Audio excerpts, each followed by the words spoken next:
How you doing, folks? Well, I'm going to take a look at this Pioneer hi-fi today and have a look and see why the left output channel is not working. Hopefully it's something fairly straightforward. We'll just do the basics, check the output fuse if it has one, see if there's any obviously burnt components, and see if the headphone output is working as well too. And we'll clean a few pots and check everything over inside. I can't go too far on it because, to be honest with you, it would exceed my abilities, but I will always crack something like this open and have a quick look inside first of all before getting the professionals to have a look at it, you know, just in case it is actually something straightforward. The first thing to do is to take it out of this cabinet anyway, so what I'm going to do is, the CD player is actually a separate part here, and so is the tuner on the top, but this part here is actually all one piece. So if you actually look inside it, you can actually see the grill in the back of it. The circuit board is actually vertical at the back rather than being horizontal. So yeah, let's have a quick look anyway and see how we fare out. If not, I'll probably get it ready to send in for repair anyway, and get it looked at by the professionals. I think it's worth getting done. You know, it's a nice piece of equipment. And the other thing as well too I want to do is, these are the speakers for it. There's 4 of them. I know the backs are facing. They're 4 two-way speakers, and then there's little surround speakers to go with them as well. I need to check what impedance they are, because if they're 4 ohms and they're running two speakers off each channel, that's pulling it down to 2 ohms, which is way outside what any hi-fi would really ever be able to take.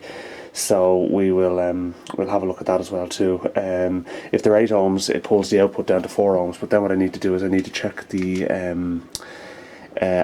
specs of the amp and see if it can actually tolerate 4 ohms. So we'll do that anyway. So yeah, let's get going.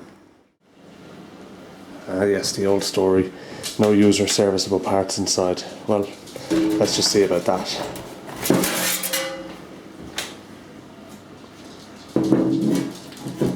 I haven't lifted the lid off this myself yet either, so this is my first look inside it. Output fuses, great, that's what I wanted to see.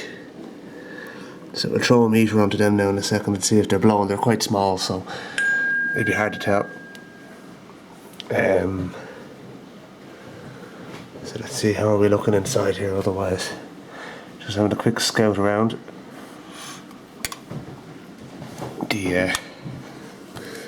The output transistor is a single unit instead of your little individual transistors. And look, that's what I like to see. Elna capacitors, proper quality from Japan.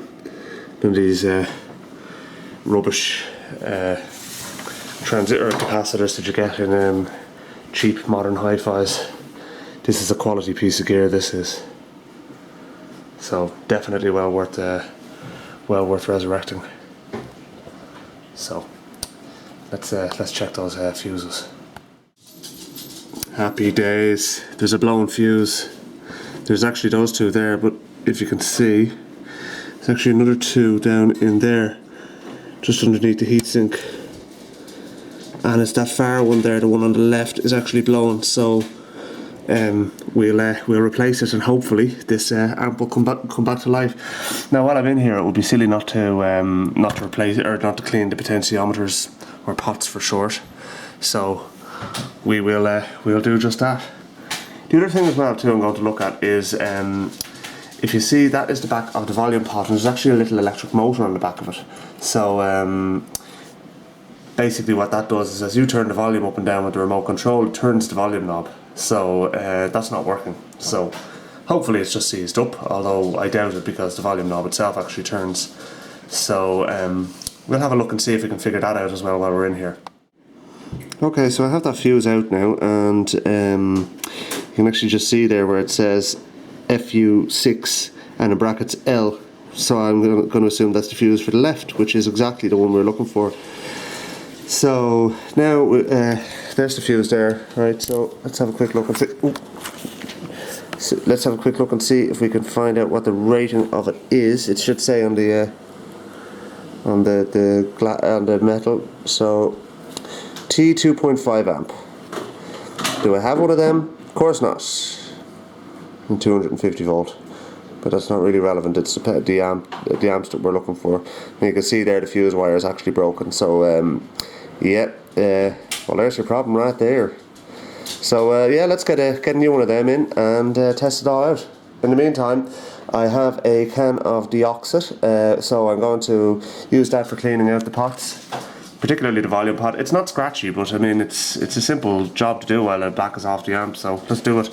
And we can have a look down there as well too and see what the belts for the tape deck are like as well too. Now I haven't actually tested the tape deck yet, but we can get to that now in a minute. So on we go. I had this tape deck upstairs in storage because it's one of those things I wanted to do something with. I do actually have the cassette door for it, but yeah, I just opened it up just to have a look inside. This isn't actually working either, but I wanted to see if I could salvage a fuse from it.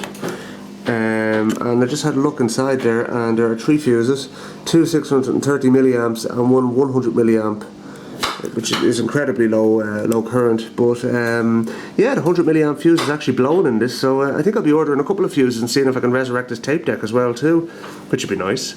So nice little added bonus. Oh look, hang on. Yeah, there's another one there as well too, but it's an inline job and it's also 100 milliamps. So that won't do the job.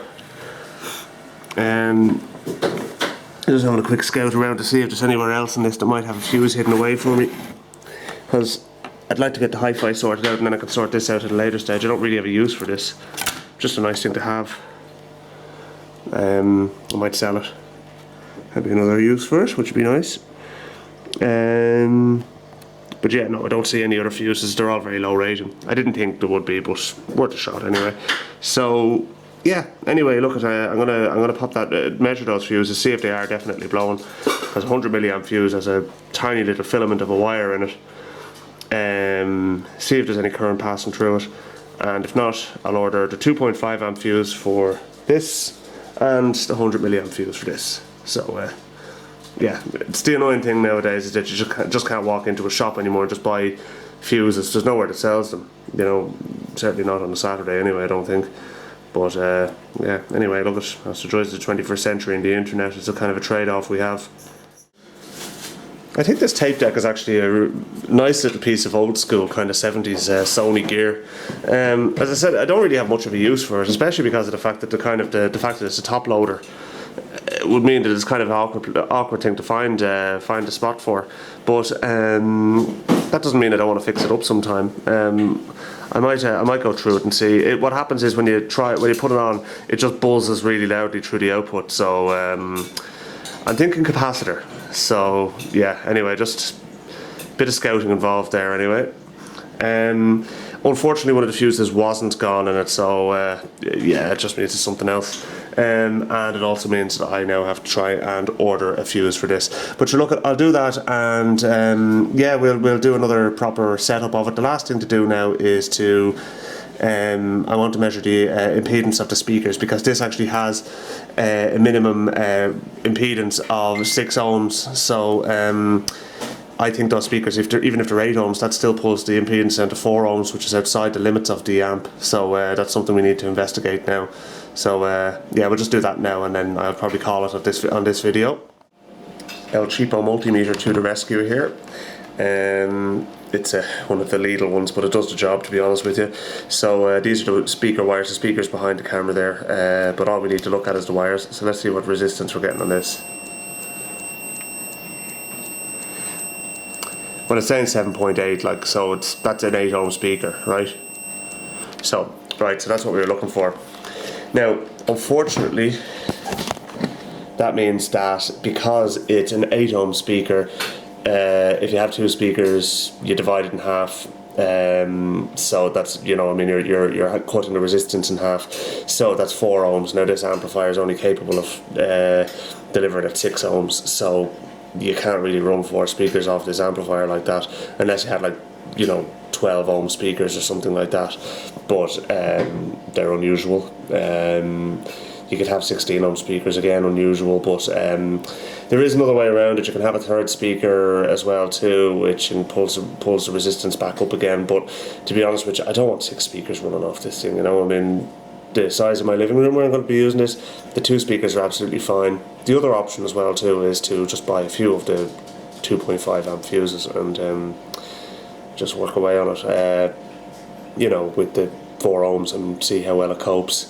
Usually what happens is the output actually just runs that bit hotter, down at a low resistance, and yeah, I mean, given the heatsink in this thing, which is, I'll show you now, nothing if not sizable, I think, to be honest with you, it probably would be well able to manage.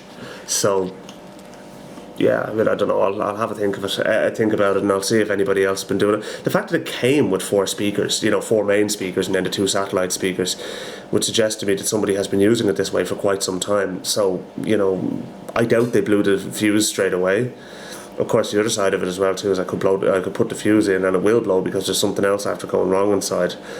But a bit more investigation is required on that front anyway. But look, for the moment we can just use the 2 speakers, see how they fare out, and get the thing back working again, and then we can try the other 2. And yeah, it'd be nice just to have them working anyway. So yeah, anyway, look at all I'm going to be doing at this point in time is clipping in the fuse when it arrives, putting it all back together, putting the lid back on, and then trying it out. And what I'll do is I'll take a video of me trying it out and see how we fare out then. So thanks for watching, and don't forget to like and subscribe, and yeah, I'll see you again in a future video. Oh, and by the way, I'd like to hear your comments and see what you think about the video quality, because my wife bought me a new camera for my birthday, so it's I think it looks pretty good. So yeah, I'm going to be using it for my video blogging and tinkering and machine related exploits.